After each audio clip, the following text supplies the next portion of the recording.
Hello দর্শক, আসসালামু আলাইকুম। আশা করি সকলে ভালো আছেন। তো দর্শক, দেখতে পারছেন এই যে আমাদের সামনে যে একটি গাছ দেখতে পারছেন। তো বন্ধুরা, ভিডিওতে যে গাছটি দেখতে পারছেন, তো বন্ধুরা এই গাছটি কিন্তু খুবই কার্যকরী একটি গাছ।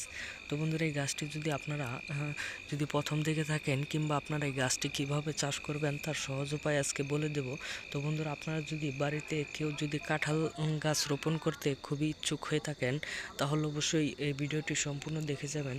কারণ হয়তো এই ভিডিওটি দেখলে আপনারা বড় ধরনের ব্যবসায়িক হতে পারবেন, এবং কাঁঠাল গাছের এত এত কাঁঠাল গাছগুলো লাগিয়ে কিন্তু আপনারা ভালো ধরনের ব্যবসা তৈরি করতে পারবেন।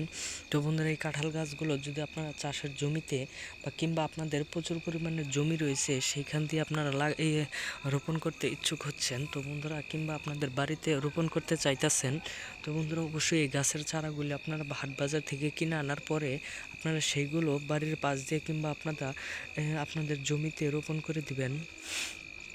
তো বন্ধুরা, রোপণ করে দেওয়ার পরে যখন এই গাছগুলো বড় হয়ে যাবে, তখন এতে অনেক অনেক ধরনের কাঁঠাল আসবে। তখন এই কাঁঠালগুলো আপনারা পুরোপুরি বিক্রি করে দিতে পারবেন, পাশাপাশি আপনারা কিন্তু নিজেরা খেতে পারবেন। এটাই কাঁঠালগুলো খেলে কিন্তু প্রচুর পরিমাণের ভিটামিন হবে। তো বন্ধুরা, এই ধরনের ভিডিওগুলো যদি আপনাদের ভালো লেগে থাকে, তাহলে অবশ্যই চ্যানেলটি সাবস্ক্রাইব করে দেবেন। ধন্যবাদ সকলকে। সকলে ভালো থাকবেন, সুস্থ থাকবেন। আসসালামু আলাইকুম।